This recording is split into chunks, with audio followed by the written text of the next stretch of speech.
Dear students, welcome back. Yes, weekly current affair. मुझे पता है कि मेरे कई स्टूडेंट, ऑफ कोर्स बहुत ज़्यादा नहीं, इस वीडियो का वेट करते हैं संडे को या मंडे को। आज टाइम से मैं कोशिश कर रहा हूं संडे को, इसलिए थोड़ा छोटा पीरियड है, 15 से 20, क्योंकि पिछले बार थोड़ा डिले हो गया था।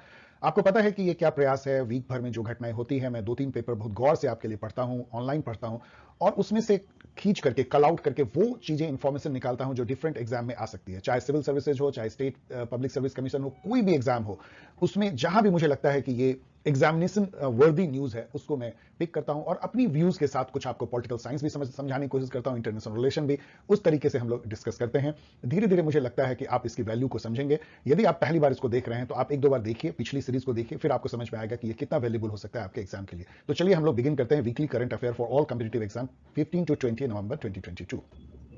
इससे पहले कि क्वेश्चन आंसर के थ्रू हम वीकली इवेंट को जानने की कोशिश करें, आपको एक इंफॉर्मेशन देना जो आपका अधिकार है जानना, मेरा कर्तव्य, कि यदि आप डिफरेंट कॉम्पिटिटिव एग्जाम की तैयारी कर रहे हैं जो इसमें पॉलिटिकल साइंस बेस्ड एमसीक्यू पूछे जाते हैं, तो आपके लिए one of the best resources available है अमेजन पे, किंडल बुक फॉर्म में। उसमें ऑब्जेक्टिव पॉलिटिकल साइंस है, जिसमें कि 1500 बेस्ट क्वेश्चन का समावेश है, जो एक मदर गाइड जैसी है, exam guide for political science entrance test, किसी भी एंट्रेंस टेस्ट के लिए वो है। और यदि आप सीयूईटी 2023 में दे रहे हैं तो अभी से आप इस बुक के थ्रू तैयारी कर सकते हैं। One of the most customise relevant exam guide for CUET PG. इसकी डायरेक्ट लिंक यहां दी गई है और डिस्क्रिप्शन में भी आप इसको नॉमिनल कॉस्ट पे परचेज कर सकते हैं। यदि इस हफ्ता को देखें, जो अभी मंडे टू फ्राइडे या सैटरडे बीता है, आज का भी इंक्लूड कर ले तो कैसा दिखता है। इंटरनेशनल एरिना में देखें तो कॉप 27, जो यूएनएफसीसी की जो कॉन्फ्रेंस ऑफ पार्टीज होती है, जो साइनिंग पार्टी थे, यूएनएफसीसी साइन हुई थी 1992 के रियो समिट के बाद। उसमें जितने कंट्रीज और जितने ऑर्गेनाइजेशन ने उसको साइन किया था, उनकी सालाना एक बैठक होती है। 27वीं बैठक अभी शर्म अल शेख इजिप्ट में जस्ट अभी खत्म हुई है। कॉप 27 क्लाइमेट चेंज निगोसिएशन भी कहते हैं, जिसमें दुनिया को क्लाइमेट चेंज के इफेक्ट से बचाने की एक कवायद है, वो अभी हुई। वो पूरे न्यूज में छाया रहा। डेवलप्ड वर्सेस डेवलपिंग कंट्री के बीच की जो तानातानी है। बाली में G20 की समिट हुई, उसमें भी बहुत एका नहीं बन पाया। इंडिया ने बहुत इंपॉर्टेंट रोल अदा किया।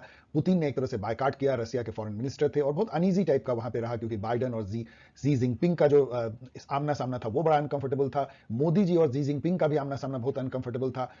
रसिया के जो लैवरोव थे फॉरेन मिनिस्टर, उनका भी जो वहां बैठना था वो भी बहुत लोगों को अजीब सा लग रहा था। तो पूरा मिला करके G20 बहुत इनइफेक्टिव जैसा दिखा वहां पे, और उसकी जो बागडोर है अब इंडिया के हाथ में आई है, तो इंडिया देखिए कैसे उसको आगे ले जाता है। इसके बीच में जो है ईस्ट एशियन समिट हुई 17वां कंबोडिया में, और उसकी तो कोई चर्चा ही नहीं हुई, क्योंकि ये इन दो घटनाओं में, बड़ी घटनाओं में दब के रह गया।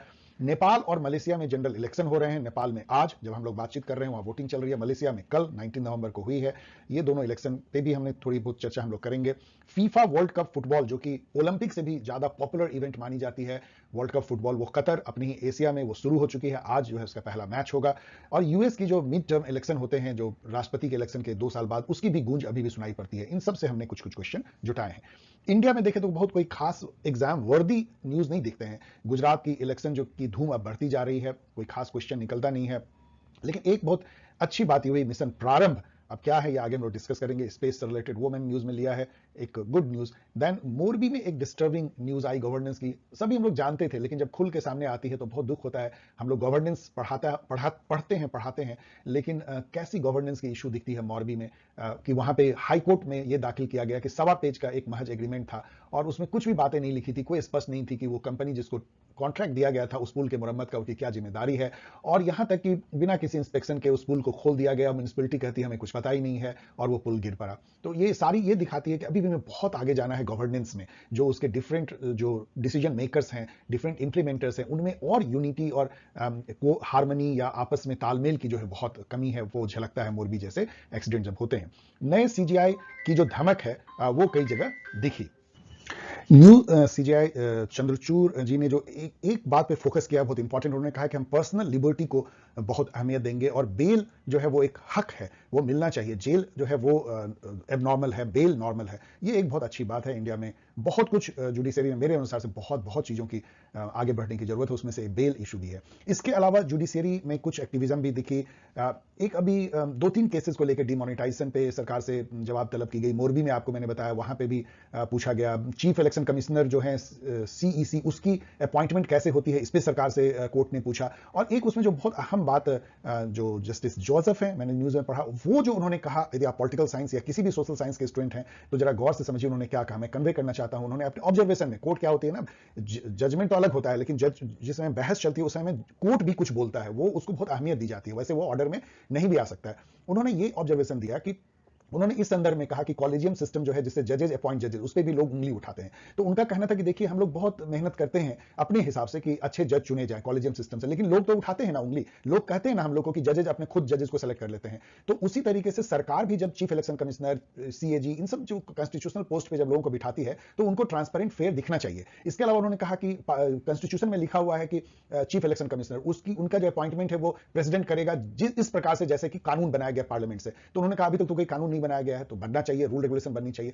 उसके बाद जो उन्होंने कहा वो बहुत इंपॉर्टेंट है, मैं आपको शेयर करना चाहता हूं। उन्होंने कहा कि हम ह्यूमन सभी इंपरफेक्ट हैं, बिल्कुल इंपरफेक्ट हैं, हमारे डिसीजन इंपरफेक्ट होते हैं, और उसमें कहीं ना कहीं हमारा डिस्क्रिशन, थोड़ी बहुत फेवरेटिज्म, ये सब हो सकती है, हम ह्यूमन हैं। तो उसको कैसे आप जो है कम कर सकते हैं, केवल एक तरीका है, आप रोबस्ट इंस्टीट्यूशनल मैकेनिज्म डेवलप कीजिए, रूल रेगुलेशन ऐसे बनाइए कि ह्यूमन डिस्क्रिशन और जो उससे जुड़ी हुई जो निगेटिविटीज है वो कम हो, और एक फेयर ट्रांसपेरेंट वे में डिसीजन मेकिंग हो पाए। ये बहुत इंपॉर्टेंट बात जजेस ने कही है, ये स्वीकार करना कि डिसीजन मेकिंग में हम हर ह्यूमन इंपरफेक्ट हैं, हाईएस्ट कोर्ट के जज द्वारा, ये बहुत इंपॉर्टेंट है। जब हमारे गवर्नेंस में जो लोग होते हैं, जब इस तरह से एक्सेप्ट करने लगेंगे कि हम सब ह्यूमन हैं, इंपरफेक्ट डिसीजन लेते हैं, तो वो कॉशस रहेंगे रूल रेगुलेशन ऐसे बनाने को कि डिसीजन जो है वो इंपरफेक्ट से थोड़ा सा परफेक्ट की तरफ बढ़े। ये केवल सेंसिटिविटी भी, कि डिसीजन मेकर यदि ये फील करे कि हम सभी इंपरफेक्ट ह्यूमन बीइंग है और इंपरफेक्ट डिसीजन लेते हैं, वो भी अपने आप में गवर्नेंस को बहुत आगे ले आ सकता है इंडिया में। सॉरी यदि इस पे कुछ ज्यादा भाषणबाजी हो गई हो तो। इसके अलावा जो है सेंटर स्टेट की थोड़ी तानातानी जो है वो भी चलती रही, जो बहुत अच्छी बात नहीं है। कई ऐसे न्यूज आए गवर्नर और स्टेट के बीच में, फेडरल मतलब सेंट्रल गवर्नमेंट और स्टेट गवर्नमेंट के बीच में, उसको भी हमें गवर्नेंस के तरीके पे देखना चाहिए कि वो भी हमें थोड़ी पीछे ले जाती है।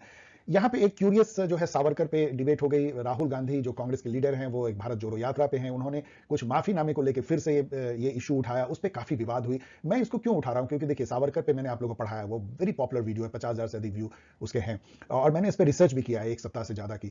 तो सावरकर जी के बारे में हम कह सकते हैं, उसमें जैसे हर स्वतंत्रता सेनानी के बारे में हम प्लस माइनस सब कुछ कर सकते हैं। अब तो ऐसा दौर है कि गांधी जी को भी लोग क्रिटिकली जो है इवेल्युएट करते हैं, और मैं तो कई बार सुनता हूं तो मुझे अच्छा नहीं लगता है, क्योंकि कुछ लोगों को तो रिवर्ट मानना चाहिए, हम उनकी बुराई क्या कर सकते हैं, लेकिन फिर भी पब्लिक प्लेटफॉर्म पे भी लोग गांधी जी की बुराई करते नजर आते हैं। तो अब तो हम उस दौर से गुजर रहे हैं जहां पे कोई भी जो है सैंक्टिफाई नहीं है। जब गांधी जी सैंक्टिफाइड नहीं है तो कोई भी नहीं है। तो सावरकर जी की भी बुराई की जा सकती है, किसी की भी की जा सकती है, लेकिन उसमें बैलेंस्ड होना चाहिए। मेरा यह कहना है कि सावरकर जी भी अन्य स्वतंत्रता सेनानी की तरह उनके योगदान को हम नहीं भूल सकते हैं। उनको क्यों काला पानी दिया गया था, वो कोई अपने पर्सनल स्वार्थ के लिए नहीं था, वो बिल्कुल ही देशभक्ति का एक उस समय में जो बहाव था उसके तहत दिया गया था। यदि उन्होंने माफी मांगी नहीं मांगी, वो सब भी जो है, आपको जो पक्ष पसंद नहीं आता आप उसको पसंद मत कीजिए, जो पक्ष आता है पसंद उसको कीजिए। बहुत लोगों का योगदान जो है स्वतंत्रता के आंदोलन में रहा है, और उसमें से सावरकर जी भी एक है। मेरा केवल यह कहना है कि हमें इन तरह के महापुरुषों के बारे में हमेशा बैलेंस व्यू लेने से ही अच्छा है, क्योंकि समाज में हमेशा पक्ष और विपक्ष तो होते ही रहेंगे, लेकिन जो हमारे लीडर हैं उनसे हमें बैलेंस व्यू सुनने की अपेक्षा होती है। तो चलिए इन सब भाषणबाजी के तौर पे हम देखते हैं कि इस आगे वीक कैसा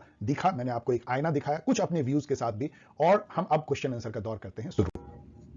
यदि हम इंटरनेशनल रिलेशन में देखें तो कैसा दिखता है। Which regional grouping represent ASEAN+6 mechanism. ASEAN+6 mechanism आपको जरूर जानना चाहिए। देखिए एशियन, अभी इस क्वेश्चन का होल्ड कर लीजिए, मुझे पता है आप इसको कैसे देखते होंगे, आप इसको पॉज करके भी देखते होंगे। अभी यदि आप पॉज हैं तो आप यहां देखिए ASEAN+6 मैकेनिज्म क्या है, ASEAN+3 क्या है, ये पहले जानिए। उसमें 3 और जुड़ जाता है तो ASEAN+6 हो जाता है। ASEAN 10 नेशन का एक रीजनल समूह है, आपको पता है, जिसमें कि साउथ ईस्ट एशिया के छोटे बड़े देश हैं, उसमें Malaysia, Indonesia, Singapore, Thailand, mini Cambodia, बहुत लाओ, बहुत सारे कंट्री उसमें 10 कंट्री उसमें आते हैं। उसमें 3 कंट्री यदि हम जोड़ दें, जापान, साउथ कोरिया और चाइना, जो एशियन से बाहर हैं, तो ASEAN+3 हो जाता है, ASEAN+3 कहते हैं। उसमें और 3 कंट्री जोड़ दें, इंडिया, ऑस्ट्रेलिया, न्यूजीलैंड, तो इसको ASEAN+6 कहते हैं, ASEAN+6 मैकेनिज्म है। इसमें 2 और कंट्री को जोड़ दिया गया है, USA, रसिया, तो इसको जो है ईस्ट एशियन समिट कहते हैं, EAS। तो ये एशियन जो नेशन है या एशियन ग्रुपिंग, उसी की एक पहल है, उसकी एक पहल है ईस्ट एशियन समिट। अभी जो है 17वां ईस्ट एशियन समिट जो है वो हुआ है नोम पेन, कंबोडिया में। ये मैं क्वेश्चन पूछ रहा हूं कि 17th ईस्ट एशियन समिट जो है वो कहां पे हुआ है, जो 13 नवंबर को हुई, तो नोम पेन, कंबोडिया में हुआ है। अब देखिए ईस्ट एशियन समिट जो है, ईस्टर्न एशिया की सबसे बड़ी इशू क्या है, open and free Indo Pacific. मतलब इंडो पैसिफिक का जो पूरा ओशन, उसके जो रिम नेशन है, वहां पे शांति हो, ऑर्डर हो, फ्रीडम हो, कोई टेंशन ना हो, ये है। और इसी इशू पे बहुत सारे रीजनल ऑर्गेनाइजेशन बने, आप ध्यान दीजिएगा। एक ऑर्गेनाइजेशन बना ट्रांस पैसिफिक पार्टनरशिप, एक अभी अमेरिका ने बना दिया Indo Pacific economic forum framework for partnership. तो इस तरह के इससे क्या फील होता है कि इंडो पैसिफिक एक एरिना ऑफ पॉलिटिकल एक्टिविटी बन गया है। क्यों? क्योंकि चाइना इसका सुपर दादा है, हेजमन है, और अमेरिका को यह बर्दाश्त नहीं हो रहा है, क्योंकि वो जो इंडो पैसिफिक है एक साइड से अमेरिका के भी वेस्टर्न साइड से टकराता है, और अमेरिका को लगता है कि इंडो पैसिफिक में चाइना को काउंटर करना बहुत जरूरी है। उसके लिए उसने क्वाड बनाया, इंडिया, ऑस्ट्रेलिया, जापान और अमेरिका। उसके लिए IPEF बनाया, उसके लिए वो आइलैंड नेशन से भी जो है वो पार्टनरशिप कर रहा है, और इसको लेकर के चाइना और USA में तानातानी बढ़ रही है। नेपाल में जो इलेक्शन है उससे मैंने कुछ क्वेश्चन निकाले हैं। Nepal is having its general election on, कब हो रहा है? तो आज जब मैं आपसे बात कर रहा हूं 20 नवंबर 2022 को इसकी जनरल इलेक्शन हो रही है। नेपाल के अभी के PM कौन है मैं पूछ रहा हूं, ये इनका फोटो दिया गया है। ये सभी PM रहे हैं कभी ना कभी, अभी हाल में प्रचंड रहे हैं, पुष्प कुमार दहल, KP शर्मा ओली रहे हैं, लेकिन अभी जो प्राइम मिनिस्टर है वो है शेर बहादुर देउबा। ये जो है नेपाली कांग्रेस जो है उस पार्टी के लीडर हैं और एक कोलिशन गवर्नमेंट चला रहे हैं। पॉलिटिकल सिस्टम नेपाल का कैसा है हमें जानना चाहिए। पड़ोसी देश है हमारा, और हिंदू राष्ट्र भी, एक तरह से एकमात्र हिंदू राष्ट्र। तो उसमें वहां पे जो पॉलिटिकल सिस्टम है वो इंडिया की तरह ही, बिल्कुल इंडिया के जैसा फेडरल रिप्रेजेंटेटिव पार्लियामेंट्री सिस्टम है। इंडिया भी फेडरल है, इंडिया भी पार्लियामेंट्री है, तो वही सिस्टम वहां पे भी है। उसी तरीके से वहां भी प्रेसिडेंट होते हैं जो nominal head of the state होते हैं, जो रियल एग्जीक्यूटिव होता है वो प्राइम मिनिस्टर होता है। प्राइम मिनिस्टर लोअर हाउस को अकाउंटेबल होता है अपने काउंसिल ऑफ मिनिस्टर के साथ। Same system. Which year Nepal adopted it's latest democratic constitution? Nepal का जो कॉन्स्टिट्यूशनल हिस्ट्री है उसमें 2015 बहुत इंपॉर्टेंट है, जहां पे कि नई जो है डेमोक्रेटिक पार्लियामेंट्री डेमोक्रेसी को अपनाया गया। 2015 में ये हुई। आपको याद होना चाहिए कि 2006 में नेपाल में बहुत बड़ा आंदोलन हुआ था, एक सिविल वॉर जैसा हो गया था। 2007 में शांति हुई, 7 पार्टी अलायंस के नेतृत्व में आंदोलन हुआ था, उसमें माओइस्ट जो चाइना सपोर्टेड था वो भी बहुत सर्ज हुआ। उसके बाद से वहां पे माओइस्ट पार्टी जो है बहुत ज्यादा इंपॉर्टेंट पॉलिटिकली हो गई।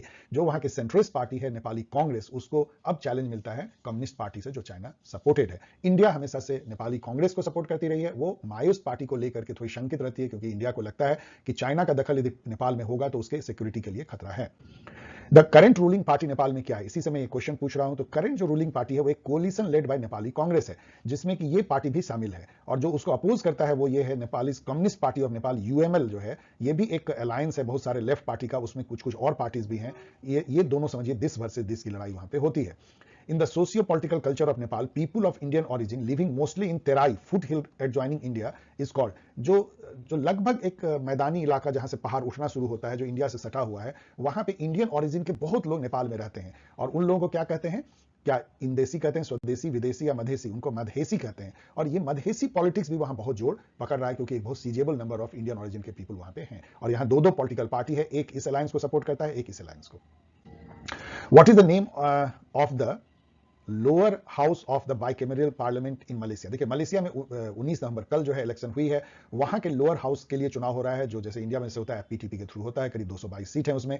तो मैं यहां पूछ रहा हूं कि जो लोअर हाउस है पार्लियामेंट का मलेशिया में, उसका नाम क्या है? क्या वो देवान रयाकत है, देवान नेगारा है, देवान लियाकत है, या देवान निगामत है? आप नहीं जानते होंगे, मोस्ट ऑफ यू जानना भी नहीं चाहिए, लेकिन एक बार याद कर लीजिए, उसको देवान रयाकत कहते हैं। देवान नेगारा जो है वहां का अपर हाउस है। तो समझिए कि ये जो है जैसे अपने यहाँ राज्यसभा है ये है, और अपने यहाँ लोकसभा ये है, उस तरह से। उसी तरीके से वहां भी फेडरल पार्लियामेंट्री सिस्टम है नेपाल की तरह। जो प्राइम मिनिस्टर होता है वो रियल एग्जीक्यूटिव है, अपने काउंसिल ऑफ मिनिस्टर के साथ वो देवान रयाकत को अकाउंटेबल होता है, और देवान रयाकत को लोकसभा की तरह ज्यादा पावर होते हैं बिल पास करने में देवान नेगारा से। What is the name of the longest serving prime minister of Malaysia? एक मलेशिया के एक प्राइम मिनिस्टर रहे जो सबसे ज्यादा दिन वहां प्राइम मिनिस्टर रहे हैं, अभी वो 97 साल की उम्र में, आश्चर्य की बात है कि उतनी उनकी एनर्जी है और वो ठीक ठाक अपने उन्होंने मेंटेन किया है। वो उन्होंने इस इलेक्शन में खड़े हो गए कि हम इलेक्शन लड़ेंगे। वैसे वो बहुत अब इंपॉर्टेंट नहीं रह गए हैं इलेक्टोरल, लेकिन ये बहुत बड़ी बात है कि 97 साल में, और वो एक महान प्राइम मिनिस्टर रहे जिन्होंने कि एशियन वैल्यू एक समय में दिया था कि एशियन कल्चर और एशियन पॉलिटिकल वैल्यू अलग है वेस्टर्न वैल्यू से, उसको लेके काफी चर्चा हुई थी। उस प्राइम मिनिस्टर का क्या नाम है मैं पूछ रहा हूं? क्या इस्माइल सबरी याकूब है, या आप पढ़ सकते हैं और, लेकिन उनका नाम यस वो है महातिर बिन मोहम्मद, सबसे ज्यादा दिन तक प्राइम मिनिस्टर रहने वाले। ये सभी अभी हाल के वर्षों में मलेशिया के प्राइम मिनिस्टर रहे हैं। ये अभी के प्राइम मिनिस्टर हैं जो कि अपनी सरकार को बचाने के लिए इलेक्शन लड़ रहे हैं। अब आइए वर्ल्ड कप की कुछ बात कर लेते हैं। आज से वर्ल्ड कप शुरू है। मैं भी फुटबॉल पसंद करता हूं और मैं भी इसको देखूंगा। यदि आप इसको देखना चाहते हैं तो TV 18 पे ये आ रही है, टीवी पे। यदि आप लैपटॉप पे देखना चाहते हैं या मोबाइल पे, तो आप जियो सिनेमा ऐप जो है उसको डाउनलोड कर लीजिए, वहां पे आपको दिखेगी। तो मैं पूछ रहा हूं कि FIFA 2022 वर्ल्ड कप फुटबॉल जो है कहां पे खेला जा रहा है? क्या इजिप्ट में, कतर में, UAE, फ्रांस में? तो ये कतर में हो रहा है। कतर अमेरिका एशिया में है, मिडिल ईस्ट में है, तो बहुत बड़ी बात है कि एशिया में जो है वर्ल्ड कप फुटबॉल हो रहा है। आपको ये बात पता होनी चाहिए कि पॉपुलरिटी में कई लोग कहते हैं कि जितने लोग FIFA वर्ल्ड कप देखते हैं वो ओलंपिक से भी ज्यादा पॉपुलर है। तो ये न्यूज है कि कतर में जो है 20 नवंबर से लेकर 18 दिसंबर तक एक लंबा 1 महीने के लगभग जो है इसमें मैचेज होंगे। आज पहली मैच है ऑफकोर्स उसमें होस्ट नेशन खेलता है, तो होस्ट नेशन आज खेलेगा। 2018 का, इसके पहले का जो 4 साल पहले जो हुआ था, वो कहां हुआ था? वो रसिया में हुआ था। और उसको जीता किसने था? उसको जीता था फ्रांस ने। मैंने वो मैच देखा था। ऑफिशियल नेम जो है 2022 फीफा वर्ल्ड कप का क्या है? देखिए, हर जब वर्ल्ड कप होता है तो उसमें जो बॉल होता है उसका एक ऑफिशियल नाम दिया जाता है। ये इसका देखिए, ये बॉल है, और तो अलग तरीके से हर बार बनाया जाता है, उससे बहुत फर्क पड़ता है मैचेस पे। इस बॉल का नाम है अल रिहाला। लेट अस प्ले, शायद इसका मतलब होता है अल रिहाला। Which of these countries in the world have renewable energy sources make up 90% of total energy consumption? ये बहुत बड़ी बात है कि 90% जो आप एनर्जी खर्च करते हैं वो आप रिन्यूएबल सोर्सेज आता है। और ये इसमें से कौन सा कंट्री है? वो क्या युगांडा है, या सेंट्रल अफ्रीकन रिपब्लिक है, सोमालिया है, कॉन्गो है? आपको जान के आश्चर्य होगा कि ये सभी कंट्री जो अफ्रीका के हैं वो 90% अपना रिन्यूएबल यूज करते हैं। तो अफ्रीका कई मायने में बहुत आगे भी हो सकता है। वैसे हम उसको पिछड़ा प्रदेश मानते हैं या कंटिनेंट मानते हैं, लेकिन देखिए कि कितना एनर्जी कंजर्वेशन में और वो क्लाइमेट चेंज के प्रयास में आगे हैं। ये सारे कंट्री जो हैं अदरवाइज हो सकते हैं पीछे हो, लेकिन एनर्जी के संचय और एनर्जी को रिन्यूएबल बनाने में बहुत आगे। यूएसए की पॉलिटी, ये जो एक तरह समझिए कि न्यूज अभी भी जो रिवर्बेट कर रहा है वो है यूएस मिड टर्म इलेक्शन। उससे 2 क्वेश्चन मैंने बनाया है। यूएसए की पॉलिटिक्स में या पॉलिटी में किस पार्टी को ग्रैंड ओल्ड पार्टी कहा जाता है? जीओपी कहा जाता है ग्रैंड ओल्ड पार्टी। क्या डेमोक्रेट्स पार्टी को या रिपब्लिकन पार्टी को, सोशलिस्ट लिबरल, ये कहा जाता है रिपब्लिकन पार्टी को ग्रैंड ओल्ड पार्टी। और ग्रैंड ओल्ड पार्टी ने क्या, अभी एक अच्छी बात उसके साथ हुई कि यूएस की जो लोअर हाउस है उसको कहते हैं यूएस हाउस ऑफ रिप्रेजेंटेटिव या प्रतिनिधि सभा। उसमें जो है इसने करीब 450 सीट लगभग है, उसमें इसने 435 सीट के आसपास, उसमें इसने जीओपी ने अभी मेजोरिटी हासिल कर ली। बहुत ज्यादा बड़ी मेजोरिटी नहीं है, 218 है और यहाँ पे 213 है डेमोक्रेट को लगभग, तो इन्होंने कर ली है। इससे मैं पूछ रहा हूं कि अब स्पीकर कौन होंगे? देखिए, अभी नैन्सी पेलोसी थी, आपको पता है नैन्सी पेलोसी डेमोक्रेट पार्टी की थी, लेकिन जब डेमोक्रेट लूज कर गए हैं मेजोरिटी तो अब तो वो रह नहीं सकती हैं, उनको तो हटना पड़ेगा। तो अब कोई रिपब्लिकन लीडर जो है वो हाउस ऑफ रिप्रेजेंटेटिव का स्पीकर बनेगा। जो तीसरा सबसे बड़ा पावर होता है वहां पे प्रेसिडेंट, वाइस प्रेसिडेंट के बाद speaker of the house of representative, अब वो बनने के जो चांस है वो केविन मैकार्थी का है, जो कि रिपब्लिकन पार्टी के चुन के आए हैं। और ऐसी आशा है, अभी तक बने नहीं है, कि यही बनेंगे उसमें। Which country is not a member of G4? देखिए G4 क्या होता है, मैंने आपको एक दो बार बताया है। G4 ब्राजील, जर्मनी, इंडिया और जापान, इन 4 नेशन को बोलते हैं, जो कि सिक्योरिटी काउंसिल जो यूनाइटेड नेशन की, उसमें परमानेंट मेंबरशिप सीख करने के लिए एक दूसरे को सहयोग करते हैं और एडवोकेसी अपना चलाते हैं कि हमें परमानेंट मेंबर बनाओ। अभी आपको पता है कि P5 5 ही परमानेंट मेंबर है, जिसमें कि यूएसए, रसिया, चाइना और फ्रांस और इंग्लैंड है, यूके है। तो उसको उसमें छठा जोड़ने के लिए, 7वां 8वां जोड़ने के लिए 4 कंट्री अपना दावा पेश करते हैं। इसमें से कौन मेंबर G4 के पार्ट नहीं है? तो आप देख सकते हैं साउथ अफ्रीका नहीं है, जबकि कई लोग कहते हैं कि साउथ अफ्रीका को भी जो है, क्योंकि अफ्रीका का कोई रिप्रेजेंटेटिव नहीं है परमानेंट मेंबरशिप में, उसको भी मिलना चाहिए। G77 अभी न्यूज में क्यों आ गया? मैं यहां पूछ रहा हूं कि हेडक्वार्टर G77 का कहां है? इसका तो आंसर यह है कि ना तो लंदन, जिनेवा, पेरिस कहीं नहीं है, ये को लोकेटेड है यूनाइटेड नेशन के हेडक्वार्टर में। जहां यूनाइटेड नेशन का हेडक्वार्टर है वहीं पे को लोकेटेड है, न्यूयॉर्क में। G77 के बारे में पढ़ लीजिए कि ये 1964 में अंकटाड बना था, United nation conference on trade and development. वहां पहली बार जो है साउथ, मतलब जो ग्लोबल साउथ है, उसके पर्सपेक्टिव से दुनिया को समझने की कोशिश थी। नॉर्थ साउथ डायलॉग शुरू हुआ था, वहीं पे जो है G77 का फॉर्मेशन हुआ था। अब उसके मेंबर बढ़ करके 134 हो गए हैं डेवलपिंग नेशन, अधिकतर इसमें नाम के मेंबर रहे थे। और ये एक तरह से ग्लोबल साउथ को रिप्रेजेंट करता है। ये अभी न्यूज में इसलिए आ गया कि G77 ने काफी सारे बयान दिए जो शर्म अल शेख में जो क्लाइमेट की टॉक हो रही थी उसके बारे में। जहां जहां भी साउथ की पर्सपेक्टिव को लेकर बात होती है वहां G77 आगे आता है। नेक्स्ट क्वेश्चन बीसी से मैं पूछ रहा हूं कि कौन सी कंट्री जो है वो G77 का प्रेजेंट टाइम में प्रेसिडेंट है या चेयर होल्ड करता है? क्या वो इंडिया है, पाकिस्तान, ब्राजील, साउथ कोरिया है? और वो है अपना पड़ोसी पाकिस्तान, जो अभी चेयर होल्ड कर रहा है। इसी से रिलेटेड आप ये जान लीजिए कि संघाई कोऑपरेशन ऑर्गेनाइजेशन का चेयरमैनशिप इंडिया के पास अभी आ गया है, G20 का भी इंडिया के पास आ गया है। तो इंडिया को एक बहुत बड़ी जिम्मेदारी दोनों ऑर्गेनाइजेशन, जो बहुत बड़ी बड़ी ऑर्गेनाइजेशन, उसके प्रेसिडेंट के फॉर्म में है। Which is the word of the year chosen by the Cambridge dictionary? हर साल जो है कैम्ब्रिज, ऑक्सफोर्ड और बड़ी बड़ी डिक्शनरी जो है वो, और सबसे बड़ी उसमें से कैम्ब्रिज है, वो एक वर्ड ऑफ द ईयर चुनती है जो उनके अनुसार सबसे पॉपुलर वर्ड लोगों के जबान पे चढ़े होते हैं। तो मैं पूछ रहा हूं 2022 का जो है वर्ड ऑफ द ईयर कौन सा कैम्ब्रिज डिक्शनरी चुना है? क्या वो गेमर है, होमर है, वर्डली है या सर्वर है? उन्होंने जो चुना है वो होमर है। अब होमर यहां पढ़ लीजिएगा, मैं पढ़ नहीं रहा हूं, लंबा हो जाएगा, पढ़ लीजिएगा। होमर जो है वो क्या होता है, एक गेम था वर्डल या वर्डी कह लीजिए, वर्डी। उस गेम में होमर जो है बहुत यूज होता है। और होमर का मतलब होता है, हम लोग तो बेसबॉल खेलते नहीं, मैंने यहाँ फोटो दिया है, बेसबॉल में यहाँ बैट्समैन खड़ा होता है, यहाँ से बॉलिंग की जाती है, और जब बेसबॉल में छक्का मारा जाता है ना तो उसको होम रनिंग बोलते हैं, क्योंकि वो जब छक्का मारता है